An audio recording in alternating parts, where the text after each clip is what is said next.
তো আজকে আমাদের প্যারাগ্রাফ এর আলোচনা শেষ করে আমাদের এসেতে যাব বলে আমরা ভেবেছি, তাই তো?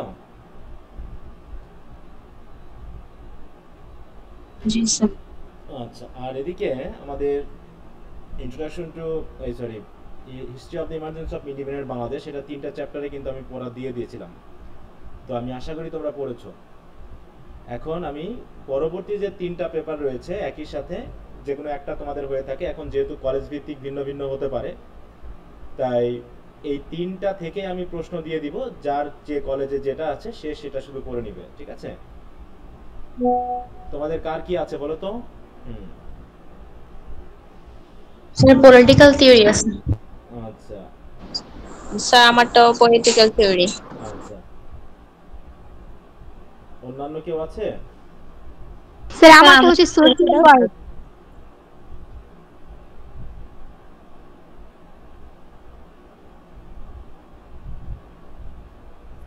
আর স্যার আমাদের সোসিওলজি আছে।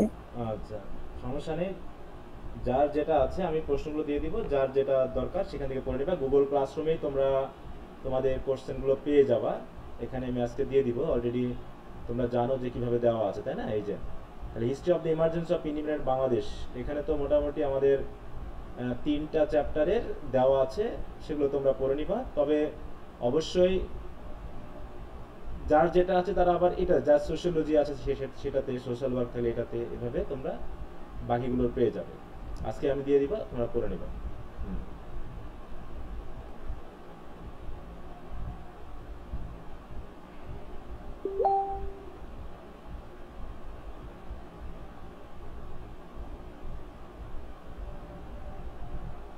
আচ্ছা, তাহলে প্যারাগ্রাফগুলো যেগুলো তোমাদের পড়ার ব্যাপারে দিয়েছিলাম, প্রশ্নগুলো বা আনসারগুলো একটু রিডিং দিতে, এখনই মুখস্থ করার দরকার নেই, জাস্ট বোঝো আগে, তারপরে 2-3টা চ্যাপ্টার পড়া শেষ করার পর তোমাদের ভিতরে একটা বোধগম্যতা তৈরি হবে। যখন তোমরা বিষয়টাকে আরো ভালো করে বুঝতে পারবে, হ্যাঁ, তখন পিছনে ফিরে যখন তুমি মুখস্থে যাবে বা হচ্ছে ওগুলোকে আরো আয়ত্ত করে নেওয়ার চেষ্টা করবে, দেখবে যে আরো সহজে হয়ে যাবে। এখন যেহেতু তোমাদের ল্যাঙ্গুয়েজ দক্ষতা কম, এখনো মোটামুটি 2-3 মাস যাক, তারপরে মেমোরাইজেশন এবং কোশ্চেন আনসারগুলো নেওয়ার আমি চেষ্টা করব, কিন্তু এখনই আমি চাপ দিতে চাচ্ছি না, কারণ এখনো তোমাদের ল্যাঙ্গুয়েজটা ওইভাবে ডেভেলপ হয়নি, ঠিক আছে? তাহলে জোর করে এখন মুখস্থ করতে হবে, এতে সময় নষ্ট হবে আর কাজের কাজ হবে না। এই জন্য আরো কিছুদিন আমাদের একটু পড়তে হবে। আমি কি বোঝাতে পারছি বিষয়টা? হুম। জি স্যার। হ্যাঁ। জি স্যার। আচ্ছা, তাহলে আমরা এসেটা শুরু করতে পারি নাকি? জি স্যার। জি স্যার। যেগুলো হয়ে যাবে সেগুলো তোমরা অবশ্যই কিন্তু রিভিশন দিবে। আচ্ছা, এসে পড়ার জন্য আসলে আমাদের আর তেমন চাপ নিতে হবে না, যেহেতু আমরা প্যারাগ্রাফ অনেকটাই পড়ে ফেলেছি, অনেক কিছু আমাদের আলোচনা হয়ে গেছে, ঠিক আছে? এখন শুধু আমরা এস এর ফরম্যাটটা দেখব, যেটা তোমাদের কে এম এ বাড়ির বইয়ে আছে সেই বই অনুসারেই।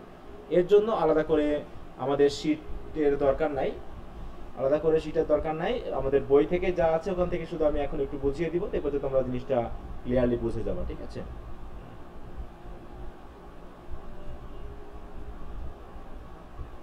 আচ্ছা, একজন যুক্ত হতে পারছে না, আমি একটু দেখে নিই, হ্যাঁ, একটু ওয়েট করো।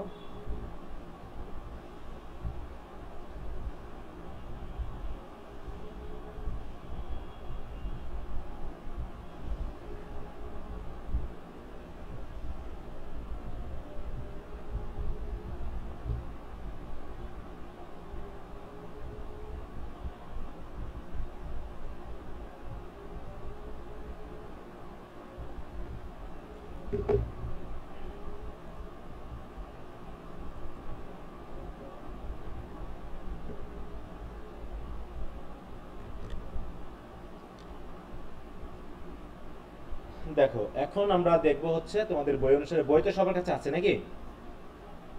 জি স্যার। জি স্যার। আচ্ছা, তাহলে আমরা দেখবো হচ্ছে এসে কি, হুম, তারপরে এস এর পার্ট কি, তারপরে আমরা যেহেতু অলরেডি টপিক সেন্টেন্স পড়েছি, এখানে দেখবো টপিক প্যারাগ্রাফ, ওখানে আমরা কনক্লুডিং সেন্টেন্স পড়েছি, এখানে দেখবো আমরা কনক্লুশন। একই জিনিস, সাবজেক্টিভ অবজেক্টিভ কি, এই সব বিষয় নিয়ে আমরা দেখবো কত প্রকারের প্যারাগ্রাফ আছে।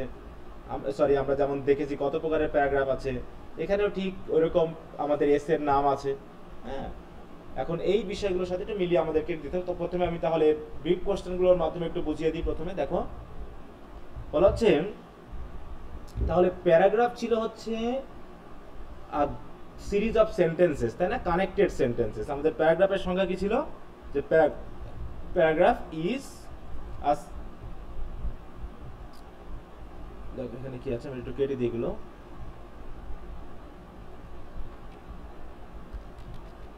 যদি প্যারাগ্রাফের সংজ্ঞা বলা হয় তাহলে কি কি হবে বলো? প্যারাগ্রাফের সংজ্ঞায় কি দেওয়া ছিল? series of sentences. হ্যাঁ, শুধু শুধু সিরিজ অফ সেন্টেন্স বললে কিন্তু হবে না। A paragraph is a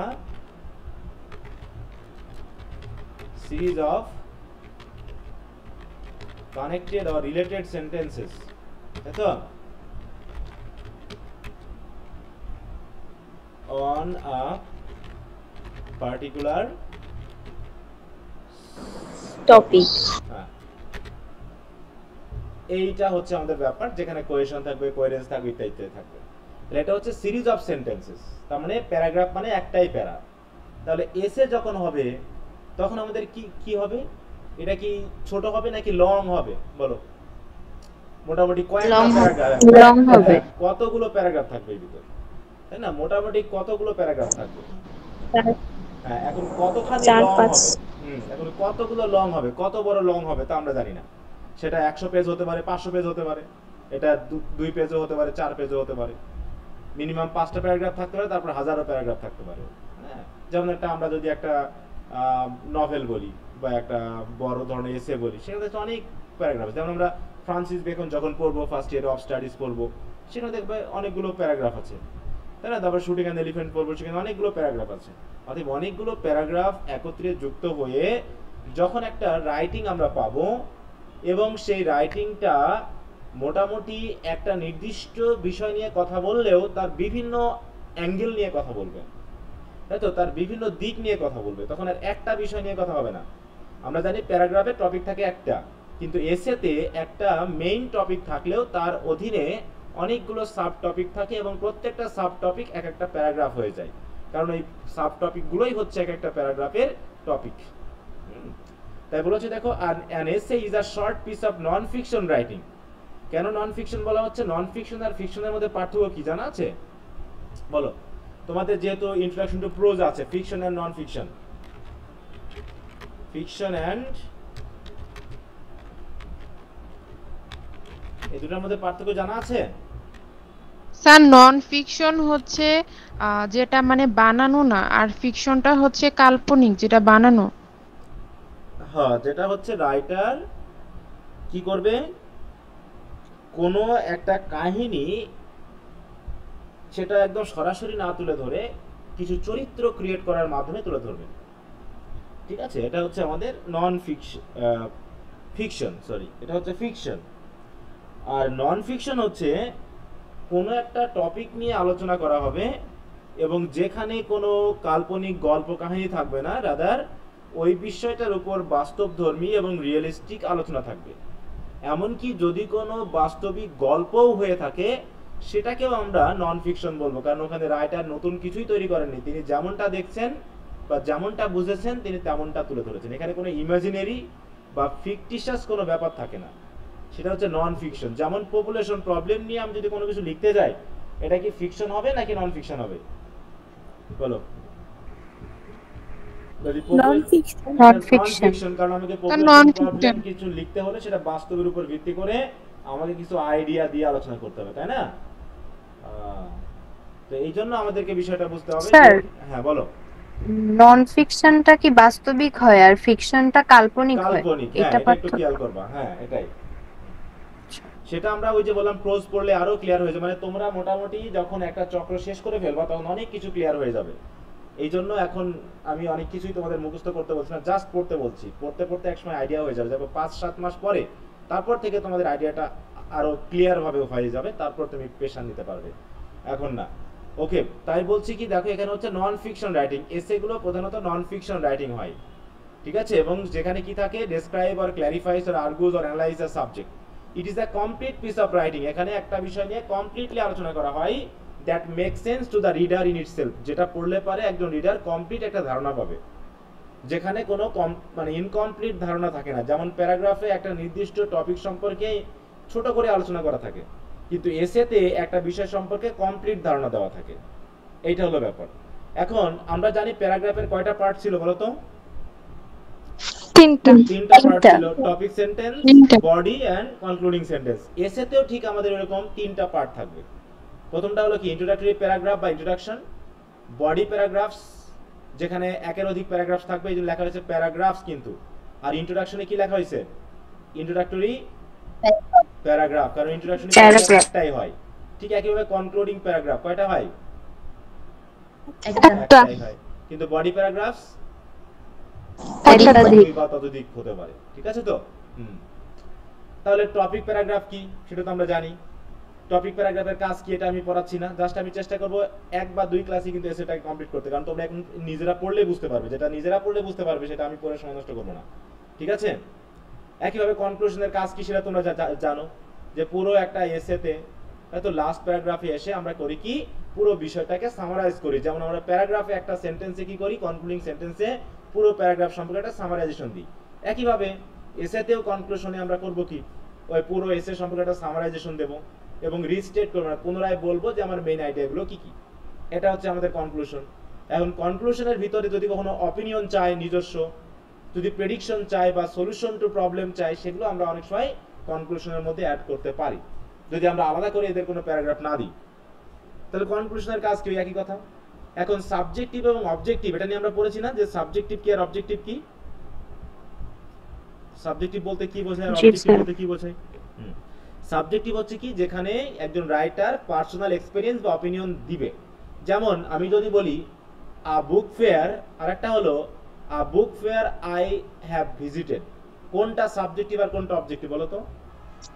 book fair I have visited subjective আর শুধু বুক ফেয়ার হচ্ছে অবজেক্টিভ। ইয়েস। তাহলে জার্নি বাই ট্রেন আর journey by train I recently made, তাহলে শুধু যখন জার্নি বাই ট্রেন বলবে সেটা হবে অবজেক্টিভ, তাই না? এটা জার্নি বাই ট্রেন কি, কখন করা হয়, কেন করা হয়, এই বিষয়ে আলোচনা করা হবে। আর যখন বলা হবে আর journey by train I recently made, তখন হবে কি আমার একটা জার্নি আমি করেছিলাম সে সম্পর্কে আলোচনা। যেমন হচ্ছে মাই চাইল্ডহুড মেমোরিজ, এটা সাবজেক্টিভ না objective? My childhood subjective. My student life, তাই না? অথবা my first day Ed college, these are subjective. And a subjective essay is a type of essay in which the writer expresses his personal experiences and opinions. আর objective কি? যেটা হচ্ছে writer নিজেকে ওর ভিতরে দিবেন না, নিজের ইমোশন নিজের ইয়াগুলো আনবেন না, বরং যেমনটা যা তাকে তুলে ধরা হবে। এবার আমাদের প্যারাগ্রাফের টাইপ কত প্রকার ছিল? 14। হ্যাঁ, মানে 14, মিনিমাম 14, তাই না? মিনিমাম 14 প্রকার ছিল। কিন্তু তাহলে মিনিমাম 14 প্রকার ছিল, তাহলে এখন এসেতে কত প্রকার থাকবে? এসেতেও এরকম অনেক প্রকারের আছে, তার ভিতরে মেজর কয়েকটা টাইপ বলা হয়েছে। মেজর টাইপ হচ্ছে চারটা: ন্যারেটিভ এসে, ডেসক্রিপটিভ এসে, এক্সপোজিটরি এসে এবং পারসুয়েসিভ এসে। আসলে এই বইয়ে বলা আছে এই চারটা মেজর, কিন্তু আসলে এর মেজর এসে অনেক রকমের, অনেক 7-8 প্রকারেরও আছে। কারণ আমরা কজ ইফেক্ট প্যারাগ্রাফ বলতে পারি, এসে যদি বলতে পারি, তাই না? হ্যাঁ, তেমনি ন্যারেটিভ আর ডেসক্রিপটিভ তো আছেই। মেজর হচ্ছে দুইটাই, ন্যারেটিভ এসে আর ডেসক্রিপটিভ এসে। এবার ওর ভিতরে এক্সপোজিটরি এসে আছে, পারসুয়েসিভ এসে আছে, আর্গুমেন্টেটিভ এসে আছে। হ্যাঁ, তাহলে তোমাদের বই অনুসারে যেভাবে আছে নিয়ে যেহেতু আলোচনা হয়, তোমরা ধরে নিবা যে এসে হচ্ছে এই 4 প্রকারের। এবার আমরা টপিক সেন্টেন্স করেছিলাম প্যারাগ্রাফে। তাহলে টপিক অনেক সময় ব্রিফ কোশ্চেন থাকে যে কোন রাইটিং এ টপিক সেন্টেন্স থাকে, এসেতে নাকি প্যারাগ্রাফে? প্যারাগ্রাফে। তাহলে নিশ্চয় টপিক সেন্টেন্স আমার প্যারাগ্রাফে থাকে, এসেতে কিন্তু টপিক সেন্টেন্স থাকে না। এসেতে টপিক সেন্টেন্স তো প্রত্যেকটা প্যারাগ্রাফে আছে। এসে যদি 5টা প্যারাগ্রাফ থাকে, তার ভিতরে মেইন যে বডি প্যারাগ্রাফ, ওই প্রত্যেকটা বডি প্যারাগ্রাফের কিন্তু একটা করে টপিক সেন্টেন্স থাকে। কিন্তু মেইন এসে যেটা, সেই এসের থিসিস স্টেটমেন্ট থাকে। কি থাকে? থিসিস। হ্যাঁ, থিসিস স্টেটমেন্টটা এখন কি? থিসিস স্টেটমেন্টটা হলো ওই টপিক সেন্টেন্সের মতোই, কিন্তু টপিক সেন্টেন্স থাকে প্যারাগ্রাফে, কিন্তু থিসিস স্টেটমেন্ট থাকে আমাদের ইন্ট্রোডাক্টরি প্যারাগ্রাফে। তাহলে ইন্ট্রোডাক্টরি প্যারাগ্রাফে যেটাতে কি করা হয়, পুরো এসে সম্পর্কে মেইন আইডিয়া দেওয়া হয়, পুরো এসে সম্পর্কে। আর প্যারাগ্রাফে শুধুমাত্র একটা প্যারাগ্রাফের টপিক দেওয়া হয়, তাই না? কিন্তু যখন ইন্ট্রোডাক্টরি প্যারাগ্রাফে আমি আমার পুরো এসের যে মেইন আইডিয়াটা, সেই মেইন আইডিয়াটা আমি যে সেন্টেন্সে দিব, সেই সেন্টেন্সটাকে বলা হবে থিসিস স্টেটমেন্ট। তাহলে থিসিস স্টেটমেন্ট কোথায় ইউজ করা হয়, প্যারাগ্রাফে না এসেতে? এসেতে। এসেতে। তারপরে দুটো প্রায় একই জিনিস, শুধু ব্যাপারটা হচ্ছে টপিক সেন্টেন্সে একটা প্যারাগ্রাফের মেইন টপিক বা কন্ট্রোলিং আইডিয়া থাকে, আর থিসিস স্টেটমেন্টে এস এর মেইন আইডিয়া থাকে, এবং থিসিস স্টেটমেন্টটা থাকে মেইনলি ইন্ট্রোডাক্টরি প্যারাগ্রাফে, আর টপিক সেন্টেন্সগুলো থাকে প্রধানত বডি প্যারাগ্রাফে। কি কথা বোঝা গেছে? জি স্যার। তাহলে টপিক সেন্টেন্সেরও যে কাজ, থিসিস স্টেটমেন্টেরও কিন্তু একই কাজ, একই ফাংশন। দেখো কি বলছে, the purpose of thesis statement is to give order both to the reader and to the writer. তুমি যদি এটা প্যারাগ্রাফ পড়ো বা টপিক সেন্টেন্স পড়ো, দেখো একই কথা বলা আছে, মানে কন্ট্রোলিং আইডিয়া, যেটা কি করবে, রিডার এবং রাইটারকে অর্ডার করবে বা গাইড করবে। যে এখন আমরা এই বিষয় নিয়ে আলোচনা করব। It summarizes the main point of the essay and state how the topic will be developed by the writer. তাই তো, এখানে মেইনলি মেইন পয়েন্টটা কি হবে এসে সেটা বলা হয়, এবং টপিক, মেইন টপিক যেটা, সেটা কিভাবে রাইটার ডেভেলপ করবেন। আর thesis statement has typically two parts. একটা থিসিস স্টেটমেন্টে দুটো পার্ট থাকে। প্রথমটা হলো the it names the topic, মানে থিসিস স্টেটমেন্টে তুমি যে টপিকটা দিবা সেটাই হবে এস এর নেম। আর একটা হলো reveals the writer's opinion about that topic, এবং রাইটার এই টপিক নিয়ে কি বলতে যাচ্ছেন তার এসেতে, সেটা ওই থিসিস স্টেটমেন্টে থাকবে। তাহলে থিসিস স্টেটমেন্টে দুটো বিষয় থাকবে, একটা হচ্ছে এস এর নাম কি হবে, সেই টপিক, আর একটা হচ্ছে টপিক সম্পর্কে রাইটার কি বলবেন সেই বিষয়ে হালকা ধারণা। এইটা থাকে হচ্ছে আমাদের থিসিস স্টেটমেন্টে। কি কথা বোঝা গেল? এখন দেখো তো তাহলে 12 নম্বর কোশ্চেনটা কি, what is the difference between a topic sentence and a thesis statement. এখন কি ক্লিয়ার হয়েছে না, যে টপিক সেন্টেন্স থাকে কোথায়, প্যারাগ্রাফে, আর থিসিস স্টেটমেন্ট থাকে কোথায়, এসেতে। অতএব টপিক সেন্টেন্স প্যারাগ্রাফকে গাইড করে, আর থিসিস স্টেটমেন্ট এসে কে গাইড করে। এই হলো পার্থক্য। আচ্ছা, এরপর আসি লিড সেন্টেন্সটা কি। দেখো আমাদের ব্যাপারটা হচ্ছে যে আমরা বললাম থিসিস স্টেটমেন্ট,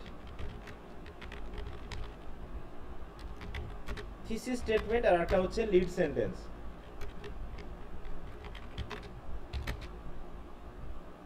এই দুটার মধ্যে দুটাই কিন্তু থাকে হচ্ছে ইন্ট্রোডাক্টরি প্যারাগ্রাফে, থাকে। থিসিস স্টেটমেন্টে মেইনলি থাকে হচ্ছে মেইন আইডিয়া।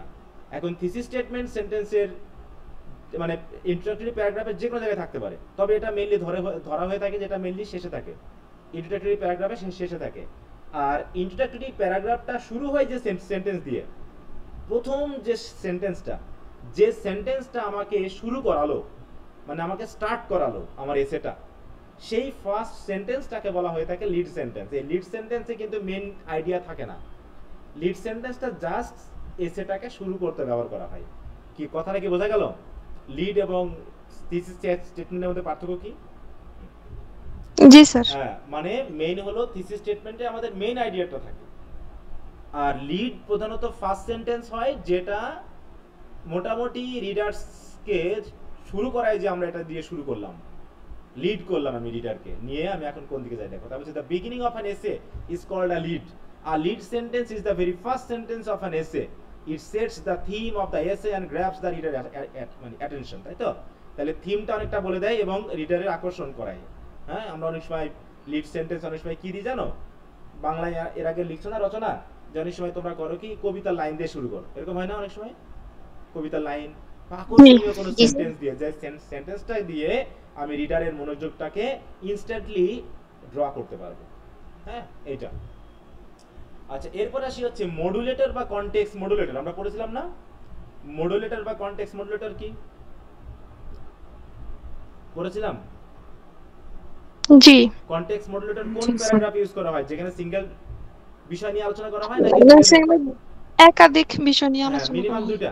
একটা জি, একটা জায়গা থেকে আরেকটা মানে টপিকসে যাওয়ার জন্য কনটেক্সট মডুলেটর ব্যবহার করি। একই ভাবে তুমি যখন একটা এসেতে, আমি বলেছিলাম কি একটা এসেতে মিনিমাম কয়টা প্যারাগ্রাফ থাকবে? 5টা, নাকি? 5টা। তার ভিতরে বডি প্যারাগ্রাফ থাকে না, বডি 3টা। বডি প্যারাগ্রাফ যে থাকে, এই বডি প্যারাগ্রাফ 1 নম্বর থেকে তুমি যখন বডি প্যারাগ্রাফ 2 তে যাবে, তখন ওই যে আমি বডি প্যারাগ্রাফ 2 তে প্রথম যে সেন্টেন্সটা দিব, সেই সেন্টেন্সটা বলে দিবে আমাকে যে আমি বডি প্যারাগ্রাফ 1 এর সাথে লিংক লাগিয়ে এখন আমি বডি প্যারাগ্রাফ 2 শুরু করতে যাচ্ছি। তার মানে এই টপিক থেকে এই টপিকে ট্রানজিট করতে বা লিংক লাগাতে আমি যে প্রথম যে সেন্টেন্সটা ইউজ করব সেইটাকে বলা হয় থাকে মডুলেটর। Context model. তাহলে কি থাকে, কোথায় থাকে, একটা প্যারাগ্রাফের কোথায় থাকে মডুলেটর? একদম শুরুতে। ঠিক আছে, তাই বলছে মডুলেটর সেটা হচ্ছে ফার্স্ট প্যারাগ্রাফেও থাকতে পারে, কারণ আমরা যখন ইন্টারঅ্যাক্টিভ প্যারাগ্রাফ শেষ করব, তাই না? ইন্টারঅ্যাক্টিভ প্যারাগ্রাফ শেষ করছি, ইন্টারঅ্যাক্টিভ প্যারাগ্রাফ শেষ করে যখন আমি বডি প্যারাগ্রাফ 1 এ আসছি তখন নিশ্চয়ই আমরা ফার্স্ট সেন্টেন্স ইউজ করছি, আর ফার্স্ট সেন্টেন্সটাই মডুলেটর আর ফার্স্ট সেন্টেন্সটাই হচ্ছে আমাদের টপিক সেন্টেন্স। কথা কি বোঝা গেল? বডি প্যারাগ্রাফের ফার্স্ট জি, স্যার। সেন্টেন্সটাই মডুলেটর এবং টপিক সেন্টেন্স উভয়ের কাজ করে, কারণ এটাতেই আমরা ধরে নিই যে এই প্যারাগ্রাফে আমি আসলে কি নিয়ে কথা বলতে যাচ্ছি আগের প্যারাগ্রাফের সাপেক্ষে। মানে আগের প্যারাগ্রাফের সাথে লিংক লাগিয়ে আমি পরবর্তী প্যারাগ্রাফে কি আলোচনা করতে যাচ্ছি সেটার একটা মানে বিশেষ ধারণা দান করে প্রত্যেকটা বডি প্যারাগ্রাফের প্রথম সেন্টেন্স। এই জন্য একে বলা হয় থাকে মডুলেটর বা কনটেক্সট মডুলেটর, অথবা আমরা যদি মেইন আইডিয়া থাকে তাহলে তাকে আমরা বলছি হচ্ছে টপিক সেন্টেন্স। ঠিক আছে, দেখো বিষয়গুলো ক্লিয়ার হচ্ছে কিনা? এসে মানে প্যারাগ্রাফ পড়ে থাকার কারণে এগুলো আশা করি ইজি হওয়ার কথা। কি বুঝতে কি সমস্যা হচ্ছে? না না স্যার। স্যার। এইবার ধরো ন্যারেটিভ এসে কি, ওই ন্যারেটিভ প্যারাগ্রাফও যা, ন্যারেটিভ এসের সংজ্ঞাও তাই।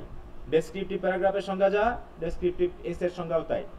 একইভাবে ডেসক্রিপটিভের অবজেক্টিভ কি, এক্সপোজিটরি যা সংজ্ঞা এখানেও এক্সপোজিটরি একই কথা, আর্গুমেন্টেটিভ, পারসুয়েসিভ একই কথা, একই জিনিস এগুলো। আমি আর্গুমেন্ট নিয়ে কথা বলবো না, তোমরা জাস্ট নিজেরা রিডিং করে নেবে। দেখো এই হচ্ছে এসে নিয়ে মেইনলি কথাবার্তা, বুঝতে পারছো? পারসুয়েসিভ এবং আর্গুমেন্টেটিভ এর মধ্যে পার্থক্য কি, আর্গুমেন্টেটিভ এক্সপোজিটরি এর মধ্যে পার্থক্য কি, ন্যারেটিভ এবং স্যার এসে মানে কি? কোনটা? এসে মানে কি? ওরে বাবা, এসে নিয়ে তো আমরা কথা বলে আসলাম প্রথমে। রচনা। হ্যাঁ, না বাংলা বলা যাবে না, বাংলা করার কোনো দরকার নেই। এটা আমরা নিয়ে কথা বললাম, এই যে এসে এর সংজ্ঞা দিয়ে বললাম না, ও এখানে তো আছে সংজ্ঞা। ঠিক আছে স্যার। হ্যাঁ, এটা নিয়ে তো কথা বললাম।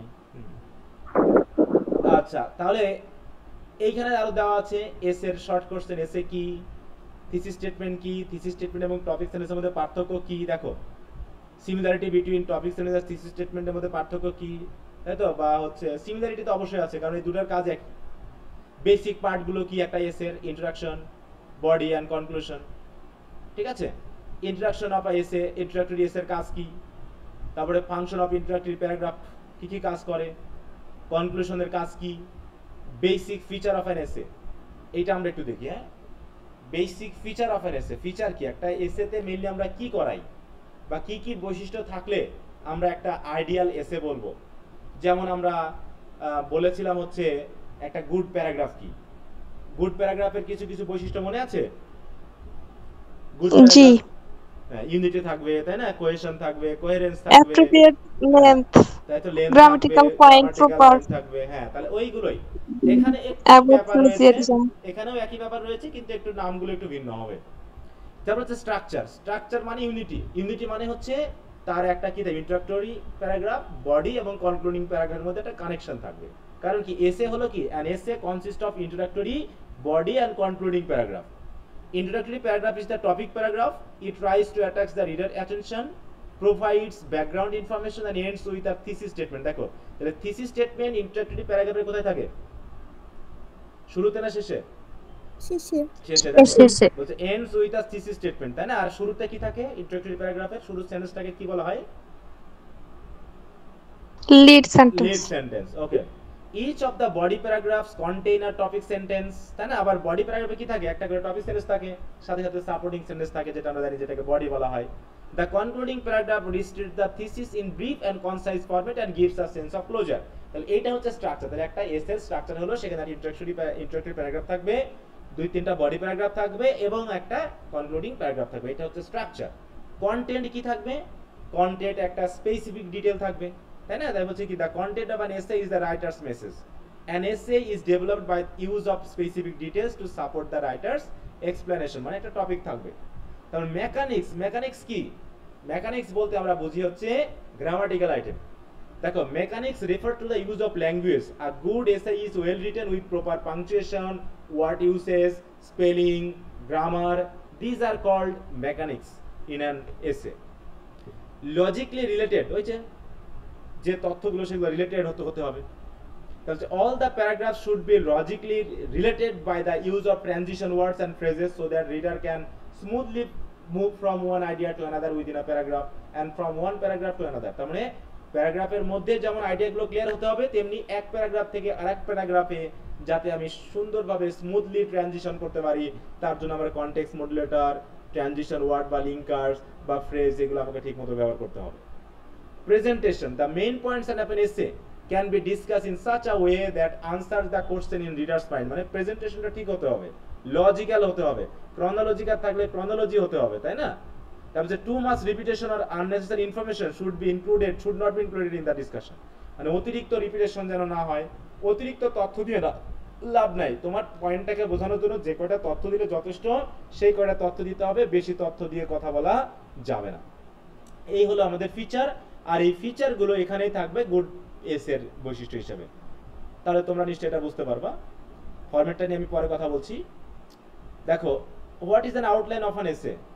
এসেতে কি কি থাকবে? এই যে দেখো, ইন্ট্রোডাকশন, তাই না? তারপর থাকে বডি, তারপরে কি থাকে? কনক্লুশন। তাহলে এখানে কয়টা বডির কথা বলা হয়েছে? বডি প্যারাগ্রাফ কয়টা কথা বলা হয়েছে এখানে? মিনিমাম তিনটা। এবং দেখো, প্রত্যেকটা বডি প্যারাগ্রাফে কি থাকে? একটা করে টপিক সেন্টেন্স, সাপোর্টিং ডিটেইলস এবং কনক্লুডিং সেন্টেন্স, মানে যেটা প্যারাগ্রাফের বৈশিষ্ট্য ছিল।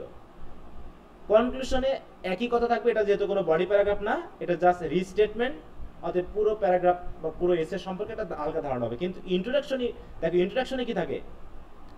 অ্যাটেনশন গেটার। অ্যাটেনশন গেটার মানে কি? যেটা দ্বারা অ্যাটেনশন গেট করা হয়। তাহলে প্রথম সেন্টেন্সের নাম কি যেটা অ্যাটেনশন গেটার হয়? বলো। Lead sentence.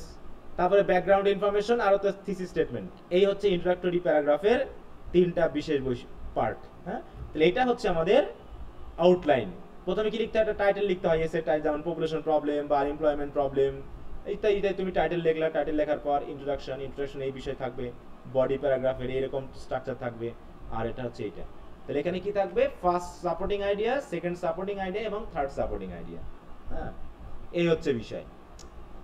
তো এরপর হচ্ছে দেখো, তাহলে তোমাকে এটা গেল what are the stages of writing এসে। রাইটিং এসের স্টেজগুলো কি? আসলে রাইটিং স্টেজ কয়টা ছিল আমাদের? মেজর স্টেজ কয়টা ছিল বলো তো? প্রথমে আমরা পড়েছিলাম রাইটিং প্রসেসে একটা রাইটিং এর স্টেজ কয়টা মনে আছে? What are the major stages or steps of writing?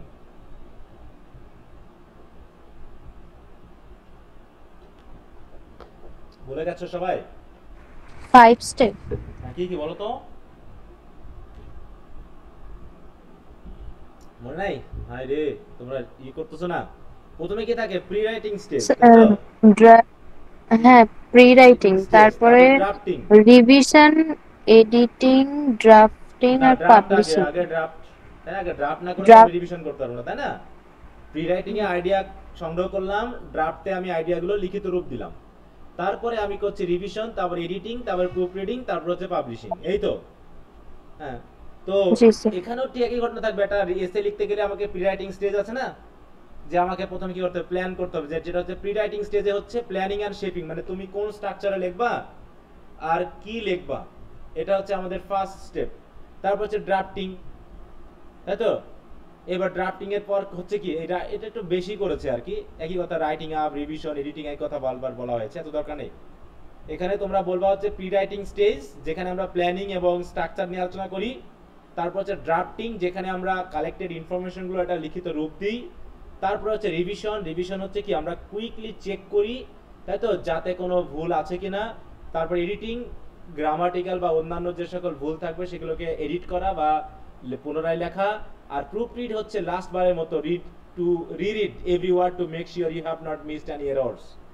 তারপরে হচ্ছে আমাদের পাবলিশিং বা হচ্ছে শেয়ারিং যেটা হয়ে থাকে, সেটা নিয়ে কথা বলা। তাহলে এইটা হচ্ছে আমাদের stage mainly. What are the stages of writing essays. আচ্ছা, প্ল্যান অফ, ওই একই কথা, প্ল্যান যেটা বললাম সেটা তো একই কথা। নেম, দেখো, name of different types of এসে। তাহলে চারটাকে মেজর ধরেছে, তারপরে তো এসের অভাব নাই, প্রচুর এসে আছে। হ্যাঁ, এবার হচ্ছে ন্যারেটিভ এসে কি, ন্যারেটিভ এসের বৈশিষ্ট্য কি, ডেসক্রিপটিভ এসে কি, ডেসক্রিপটিভ এসের বৈশিষ্ট্য কি, ডেসক্রিপটিভ এবং ন্যারেটিভ এসের পার্থক্য কি, এক্সপোজিটরি এসে এবং ন্যারেটিভ এসের পার্থক্য কি, একই জিনিস কিন্তু দেখো। ঘুরে ফিরে সব একই কথা, যেগুলো তুমি প্যারাগ্রাফে পড়েছো এখানেও ঠিক এটা এখানে এসে পাবা। বলছে how is an essay different from a short story. আমার দরকার নেই প্রশ্ন নিয়ে কথা বলা এখন, কারণ শর্ট স্টোরি সম্পর্কে আমরা এখন ধারণা পাই নাই। শর্ট স্টোরি যখন আমরা পড়ে ফেলবো আমাদের কি বলবো ইন্ট্রোডাকশন টু প্রোজে, তখন আমরা এই প্রশ্ন এসে পড়তে পারলে আমাদের জন্য সুবিধা হবে, ঠিক আছে? তারপরে তোমরা একটু রিডিং দিয়ে নিতে পারো। তো দেখো এখানে কি মানে অজানা কোনো শব্দ আছে যেগুলো আমরা এখনো পড়ি নাই, মানে নামগুলো অন্তত প্রশ্নে। আর্গুমেন্টেটিভ সম্পর্কে আমাদের ধারণা হয়েছে, তাই না? এক্সপোজিটরি সম্পর্কে আমরা জেনেছি, ন্যারেটিভ সম্পর্কে জেনেছি, ডেসক্রিপটিভ সম্পর্কে জেনেছি, তারপরে বিভিন্ন স্টেজ সম্পর্কে জানলাম। গুড ন্যারেটিভ এসে, এটা তো ন্যারেটিভ লেখার কারণে কি কি লাগবে সেগুলো কথাই বলা হবে এখানে। স্যার এটা কোন বই? এটা হচ্ছে তোমাদের কে এম বাড়ির বই, কে এম বাড়ি। হ্যাঁ,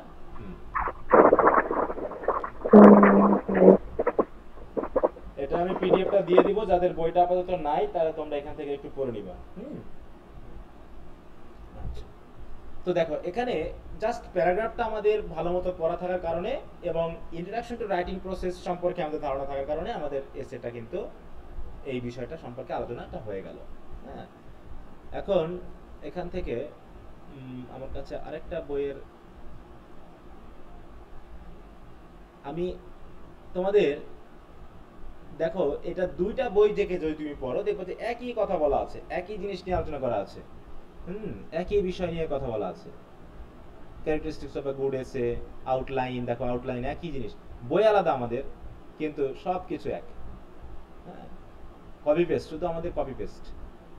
বই যেন একটা ভালো বই নেই আমাদের, এই হচ্ছে আমাদের সমস্যা।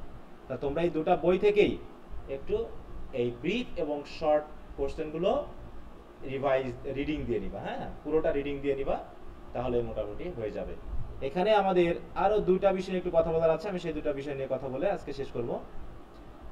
যেমন কোথায় গেল এই জায়গাটা। হ্যাঁ,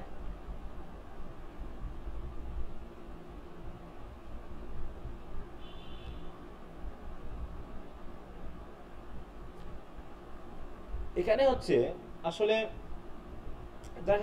ফরম্যাট, প্রথমে আমরা করি কি ইন্ট্রোডাকশন লিখি, তারপরে আমরা করি কি কনক্লুশন লিখি।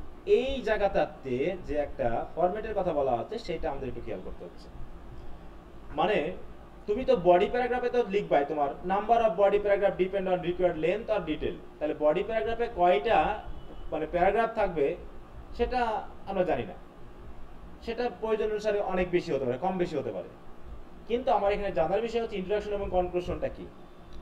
ইন্ট্রোডাকশনে আমরা কি করি, আমাদের থিসিস স্টেটমেন্টটা হয় দেখো এক সবার শেষে, তাই না? আমরা প্রথমে কি করি, লিড সেন্টেন্স দিয়ে একটা জেনারেল ধারণা দিয়ে শুরু করি। লিড সেন্টেন্সটা একটা জেনারেল ধারণা, যেটা নিয়ে আমরা কথা বলবো সেটা। এখন ওই জেনারেল ধারণার ব্যাকগ্রাউন্ড ইনফরমেশন দেওয়ার মাধ্যমে আমরা ওটাকে স্পেসিফিক করে ফেলি যে আমাদের আপাতত বর্তমান এসেতে আমরা কি নিয়ে কথা বলবো, এবং এই স্পেসিফিক করার জন্য আমরা শেষের যে সেন্টেন্সটা দিই সেটাকে বলা হচ্ছে থিসিস স্টেটমেন্ট। কি বললাম এটা? Thesis statement. তাহলে জেনারেল আইডিয়াটা হচ্ছে প্রথম একটা আইডিয়া, যে আইডিয়াটা লিড সেন্টেন্স দিয়ে শুরু হয় এবং তারপরে কিছু ব্যাকগ্রাউন্ড ইনফরমেশন থাকে। এই ব্যাকগ্রাউন্ড ইনফরমেশন দেওয়ার মাধ্যমে আমরা স্পেসিফাই করে ফেলি যে আমাদের বর্তমান এসের আলোচনার বিষয়টা কি। এবার আমাদের স্পেসিফাই যখন হয়ে গেছে তখন আমি ওই থিসিস স্টেটমেন্টে দেওয়া যে মেইন আইডিয়া, ওই মেইন আইডিয়াটা নিয়ে আমি কয়েকটা সাপোর্টিং ডিটেইল দান করব আমি কয়েকটা প্যারাগ্রাফের মাধ্যমে। এরপর তাহলে আমার এই বডির ভিতরে আমি কিন্তু স্পেসিফিক টপিক নিয়ে আলোচনা করেছি। এবার আমি আবার করব কি, প্রথমে স্পেসিফিক টপিক নিয়ে কথা বলে আবার ওটাকে পুনরায় যেমন জেনারেল ধারণা থেকে শুরু করেছিলাম ওইরকম পুনরায় আমি জেনারেল ধারণায় চলে যাব। মানে এটার মাধ্যম দিয়ে আমি প্রবেশ করলাম আমার এসের ভিতরে, আর এটার মাধ্যম দিয়ে আমি আবার পুনরায় আমার এসেকে সবকিছুর সাথে মিলিয়ে জেনারেলাইজ করে দিলাম। ব্যাপারটা ঠিক এইরকম একটা বিষয় থাকে। হ্যাঁ, এই ডায়াগ্রামটা তোমরা একটু নিজেরা তৈরি করবা। প্রয়োজনে দেখো কোটেশন দিতে পারো তোমরা প্রয়োজনে। হ্যাঁ, তা বলছে এখানে বলছে always follow each quote with analysis. মানে কোটেশন মানে হচ্ছে প্রথম একটা সেন্টেন্স, টপিক সেন্টেন্স, যেটা আমার সাপোর্টিং আইডিয়া হিসাবে দেওয়া হয়। তারপরে আমরা ওই মানে এসের সাপোর্টিং আইডিয়াকে আমরা আবার টপিক সেন্টেন্স ধরে ওই বডি প্যারাগ্রাফে আবার ওই টপিক সেন্টেন্সের জন্য আরো সাপোর্টিং আইডিয়া দিতে থাকি হ্যাঁ, এইভাবে কিন্তু আমরা মেইনলি মূল আলোচনাটায় চলে আসি। আচ্ছা, আর আরেকটা বিষয় নিয়ে এখানে কথা বলার আছে, সেটা হলো এই যে ক্রিটিক্যাল এসে বলতে কি বোঝায়, হোয়াট ইজ আ ক্রিটিক্যাল এসে। ক্রিটিক্যাল এসে আসলে তেমন কিছুই না। তোমরা কখনো ওই যে বুক রিভিউ বা হচ্ছে গ্রন্থ সমালোচনা বলে নাম শুনছো? গ্রন্থ সমালোচনা না স্যার। বিভিন্ন পেপার পত্রিকা এগুলো থাকে বা বিভিন্ন গবেষণামূলক থাকে। মনে করো তুমি একটা বই পড়েছো, ঠিক আছে, তো ওই তুমি একটা বই পড়েছো, এখন ওই বই সম্পর্কে তুমি বিভিন্ন তথ্য দিয়ে লিখবা, পক্ষে বিপক্ষে, মানে বইটা তোমার কেমন লাগছে সেই নিয়ে তুমি একটা এসে লিখবা। তাহলে তাই বলছি এটা বলে ক্রিটিক্যাল এসে, মানে কোনো কিছুকে তুমি ক্রিটিক্যালি অ্যানালাইসিস করবা। ক্রিটিক্যালি অ্যানালাইসিস করার জন্য যে এসেটা আমরা লিখে থাকি সেটা হচ্ছে ক্রিটিক্যাল এসে। সেটা হতে পারে কোনো বই সম্পর্কে, হতে পারে কোনো প্রোগ্রাম সম্পর্কে, অথবা কোনো আইডিয়া সম্পর্কে তুমি ক্রিটিসাইজ করতে পারো। আর ক্রিটিসাইজ করা মানে আসলে গালিগালাজ করা না, মানে হচ্ছে বিভিন্ন আঙ্গিক নিয়ে আলোচনা করা। তাই বলছে critical essay is a critique or review of a text such as a book or film or article or painting, মানে যে কোনো বিষয় নিয়ে সেই জিনিসটা তোমার কেমন লাগছে এই বিষয় নিয়ে যে রিভিউ দেওয়া হয় বা ক্রিটিক করা হয়, সেই এসেটাকে বলা হচ্ছে ক্রিটিক্যাল এসে। আর critical essay is informative, it is not just a summary of the text or the opinion of the writer about its value. শুধুমাত্র সামারি লিখলেই হবে না, বরং এটাকে অ্যানালাইসিস করতে বলছে। It is an objective analysis of the work, examining both its positive and negative aspect. তুমি এখানে পজিটিভ নেগেটিভ উভয় অ্যাসপেক্ট তুমি দান করবা। The goal of this type of essay is to offer an interpretation of some aspects of a text. So the title, আচ্ছা সমস্যা নেই, ওটা অন্য কিছু। তাহলে এই যে কথাটা, ক্রিটিক্যাল এসে মানেই হচ্ছে ক্রিটিক্যাল অ্যানালাইসিস করা। সেটা হতে পারে কোনো টেক্সট বুক, কোনো ফিল্ম, কোনো আর্টিকেল, অথবা কোনো পেইন্টিং, বা অন্যান্য কোনো খাবারও হতে পারে, তাই না? হোটেলের আমরা অনেক সময় রিভিউ দিই, তাই না? একটা হোটেলে খেতে গেছি, সেটা রিভিউ দিই। কারো কাছ থেকে পোশাক কিনেছি অনলাইনে, সেটা রিভিউ দেওয়া হয়, মানে এরকম। তো এরকম কোনো জায়গায় তুমি অনলাইনে ক্লাস করছো, সেই স্যার কেমন পড়াচ্ছে সেই হিসেবে তুমি রিভিউ দিচ্ছ। তো এই বিষয়গুলো হচ্ছে কি ক্রিটিক্যাল অ্যানালাইসিস, যে তুমি এর ভালো মন্দ সবকিছু বিবেচনা করে তুমি একটা তথ্য দান করবা। এখন তুমি যদি ক্রিটিক্যাল অ্যানালাইসিস না করে তুমি শুধু যদি পজিটিভ আইডিয়ায় ধরো যে শুধু পজিটিভ নিয়ে কথা বললাম, তাহলে কি আসলে ক্রিটিক্যাল হবে? প্রত্যেকের ভালো মন্দ দিক আছে, তার মানে তোমাকে এখানে তুমি ভালোও বলবা না, খারাপও বলবা না, তুমি যেমনটা দেখেছো তেমনটা বলবা। এইটা হলো কথা, তোমার যেমনটা লেগেছে তেমনটা বলবা। এরকম একটা কিছু কি আমরা যখন ক্রিটিক্যালি লিখি, সেই লেখাতে যে এসেটা তৈরি হয়, সেই এসেটাকে বলা হচ্ছে ক্রিটিক্যাল এসে। এই তো মোটামুটি আমাদের এসে নিয়ে আমার আলোচনার বিষয় এটা। আমি অযথা আলোচনা করে বেশি বড় করব না, কারণ তোমাদের পড়া দরকার। যেহেতু আমি অলরেডি অনেক কিছু পড়িয়ে দিয়েছি, এখন তোমাদের কাজ হবে এই পুরো এসের যে কোশ্চেন আনসারগুলো আছে, আমি মুখস্থ করতে বলছি না বা ইম্পর্টেন্ট আনইম্পর্টেন্টের কথাও বলছি না, আমি বলছি বিষয়গুলো তোমাদের শিখতে হবে প্রথমে, তাই তোমরা সবগুলো রিডিং দিবা। ঠিক আছে? আমি কি বুঝতে পারছি বিষয়টা? ইম্পর্টেন্ট আনইম্পর্টেন্ট নিয়ে কথা হবে অনেক পরে, ওটা আমি আলাদা করে ইম্পর্টেন্ট দেখাবো, সেগুলোর কোশ্চেন দিয়ে দিব, আনসার দিয়ে দিব, কোনো সমস্যা নেই। কিন্তু এখন তোমাদের ফার্স্ট টাইম কাজ হবে পুরোটাকে ক্লিয়ারলি বুঝে যাও, যাতে আরেকটা জায়গায় গিয়ে তুমি ধরা না খাও। দেখো আমরা প্রথমে রাইটিং, সবচেয়ে আমাদের আলোচনার বিষয় কোথায় বেশি হয়েছিল বলো তো? সবচেয়ে আলোচনার বিষয় ছিল আমাদের হচ্ছে ইন্ট্রোডাকশন টু রাইটিং প্রসেসে, তাই না? অনেক বিষয় নিয়ে আমরা প্লেজিয়ারিজম নিয়ে কথা বলেছি, বিভিন্ন রকমের রাইটিং প্রসেস নিয়ে কথা বলেছি, তারপর ওখানে ল্যাঙ্গুয়েজ নিয়ে কথা বলেছি, তারপর হচ্ছে গুড রাইটিং এর যে বৈশিষ্ট্যগুলো, তার ভিতরে আবার কোহেশন, কোহেরেন্স, অনেক বিষয় নিয়ে কথা বলা হয়েছে, এপিআই, এমএলএ, এইগুলো কিন্তু ওভারঅল সব রাইটিং এর জন্য প্রযোজ্য, তাই ওখানে আলোচনা বেশি ছিল। তারপর চলে আসলাম প্যারাগ্রাফে। প্যারাগ্রাফে আমরা বেশি কিছুই পাই নাই, তেমন কিছু না, জাস্ট এখানে প্যারাগ্রাফের সংজ্ঞা কি, ফরম্যাটটা কি, কয়টা এলিমেন্ট আছে, আর হচ্ছে কত প্রকার কি কি, এই হচ্ছে প্যারাগ্রাফ। তারপর আমরা এসেতে আসলাম, ওই প্যারাগ্রাফের প্রায় 90%ই এসের সাথে রিলেটেড। এই কারণেই এই প্যারাগ্রাফ পড়ার কারণে এসেটা আমার বুঝতে সুবিধা হয়েছে। তাহলে এখন প্যারাগ্রাফ, এসে, এই দুটো পড়ার কারণে আবার তোমার বাকি যে টপিকগুলো আছে ওগুলো বুঝতে আরো সহজ হবে। হ্যাঁ, তাই এই হলো আমাদের বিষয়। তাই এই তিনটা টপিকের আমরা পার্ট সি পড়বো না। কি বললাম আমি? এই তিনটা টপিকের মানে তোমরা পড়লে পড়তে পারো, তবে আমি সবসময় ডিসকারেজ করি যে এই তিনটা টপিকের পার্ট সি দরকার না, মানে ইন্ট্রোডাকশন টু রাইটিং প্রসেসের তো পার্ট সি নাই, ওটা তো বাদ গেল। প্যারাগ্রাফ এবং এসে থেকে পার্ট সি আমরা পড়বো না, কারণ ওখানে 10 মার্কের জন্য বিশাল করে লিখে 10 মার্ক পাওয়াও যায় না। ওটাতে আমরা বাড়তি সময় নষ্ট না করে বরং যেটাতে আমরা মার্ক বেশি পাবো আমরা সেইখানকার পার্ট সি পড়বো। ঠিক আছে, এই হচ্ছে ব্যাপার। ওকে, তাহলে কারো কি কোনো বিশেষ কথা আছে? বলো। স্যার এখন আর অ্যাটেন্ডেন্স নেন না? না, তুমি এতদিন ক্লাসে যুক্ত হওনি? স্যার আমি মিডলে 3টা ক্লাস করতে পারি নাই। অ্যাটেন্ডেন্স আর নিচ্ছে না, কারণ অ্যাটেন্ডেন্স নিয়ে তোমাদের মানে ডিসঅনেস্টিকে আরো বেশি বেশি প্রকাশ করাচ্ছি আমি। এটা একটা বাজে কাজ হচ্ছে আমার কাছে মনে হয়েছে। হ্যাঁ, কারণ ক্লাস করছো 20 জন, ক্লাসে উপস্থিতি দেখাচ্ছ 40 জন, এটা কি ভালো হলো বলো? এটা তোমাদের একটা বাজে কাজ করতে আরো এনকারেজ করা হচ্ছে মনে হচ্ছে, তাই না? এই জন্য আমি ওটা নিয়ে আর ভাববো না কে ক্লাসে যুক্ত হচ্ছ কে হচ্ছ না, আমি এটা নিয়ে ভাবছি না। আমি ভাবছি যে যাদের ক্লাস করার ইচ্ছা আছে তারা করবে, এত জোরাজুরি করে ক্লাসে আনা যায় না। যাদের ক্লাস করার ইচ্ছা নেই তারা অ্যাটেন্ডেন্স নিলেও আসতেছে না, না নিলেও আসতেছে না।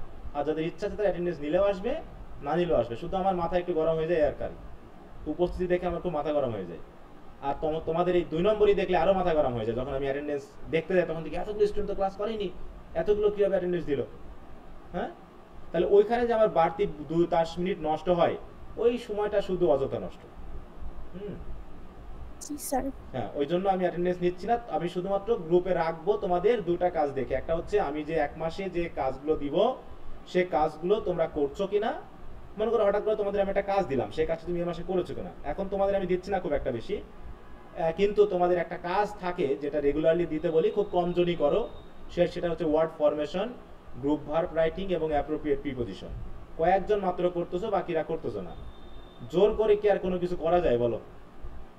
জোর করে তো হয় না। স্যার এটা কি যেটা বললেন আপনি? হ্যাঁ, এটা তুমি যদি প্রথম দিকের ক্লাসগুলো একটু দেখো তাহলে বুঝতে পারবা। ঠিক আছে, হ্যাঁ ওটা একটু দেখে নিবা। প্রথম দিকের প্রথম ক্লাসটা অন্তত সবাই যুক্ত হওয়ার পরে ইন্ট্রোডাক্টরি ক্লাসটা অন্তত দেখা উচিত। ওখানে আমি কি কি বিষয় বলছি প্রথম ক্লাসটা অন্তত দেখে নিবা সবাই। ওখানে আমি বলে দিয়েছি যে কি করা উচিত। ওগুলো তো আমি করতে যাই না, ওটা আমি তোমাদের ধারণা দিয়ে দিয়েছি যে তোমরা এইভাবে ওয়ার্ড মিনিং, গ্রুপ ভার্ব এবং অ্যাপ্রোপ্রিয়েট প্রিপোজিশনগুলো প্রতিদিন পড়বা। যেভাবে পড়লে পরে তোমার ওয়ার্ড স্টকটা বাড়বে আর কি, এটাই। আচ্ছা, তো এখন যেহেতু আমি ক্লাসটা তোমাদেরকে আর এখানে রাখছি না, তোমাদের কাজ হবে, আমাদের ক্লাসটা যেহেতু চলার কথা ছিল 10টা পর্যন্ত, তাই না? যেহেতু আমি এস এর বাইরে আর অন্য কিছু নিয়ে কথা বলছি না, তো আমি তোমাদেরকে এখন বলতেছি আমি ক্লাসটা অফ করে দিব, ঠিক আছে?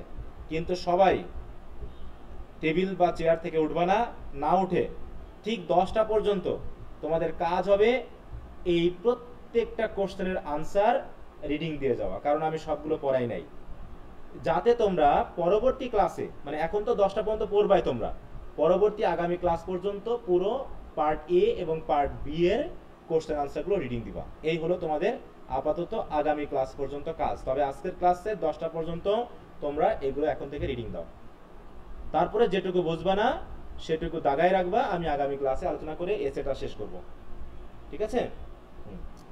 তারপরে আমরা চলে যাব হচ্ছে ইন্ট্রোডাকশন টু পোয়েট্রিতে। তাহলে আমরা এর আগে ইংলিশ রিডিং স্কিলস নিয়ে কথা বলেছি। আমরা অন্তত 9টা টপিকের 10টা টপিকের মধ্যে রাইটিং স্কিলসের 3টা টপিক শেষ করলাম। এরপর আমরা চলে যাব হচ্ছে ইন্ট্রোডাকশন টু পোয়েট্রি, যেখানে আমরা পরপর 5টা কবিতা পড়ব। হ্যাঁ, 5টা কবিতা শেষ করব। তারপরে চলে যাব ইন্ট্রোডাকশন টু প্রোজে গিয়ে আবার আমরা 2টা এসে এবং 2টা স্টোরি শেষ করব, করে আবার ঘুরে চলে আসব রিডিং স্কিলসে। এইভাবে আমরা চক্রাকারে আমাদের পড়াটা শেষ করব। আমার পড়ার ধারণা কি বুঝতে পারছো কিভাবে পড়াচ্ছি আমি? জি স্যার। এখন এইটা তোমাদের একটু মেইনটেইন করতে হবে, আমাকে ফলো করবা, দেখবা যে টাইমলি সব কিছু শেষ হয়ে যাবে। তাড়াহুড়ো করার কিচ্ছু নাই, শুধু বিশ্বাস করে আমি যা বলবো সেটা তোমরা করবা। আজ তাহলে আমি এখন রাখলাম, আর তোমাদের সময় নষ্ট করবো না। কিন্তু কাজ হচ্ছে তোমরা 10টা পর্যন্ত চেয়ার টেবিল থেকে উঠবে না। আমি যদি দেখতে পাবো না, কিন্তু নিজ সততাই, নিজ বিশ্বস্ততাই তুমি এই কাজটা করবে বলে আমি মনে করি। হ্যাঁ, আচ্ছা, তো ঠিক আছে, সকলকে গুড নাইট, সবাই ভালো থাকো। ওকে, বাই। তো পরবর্তী রবিবারে আবার ক্লাস হচ্ছে।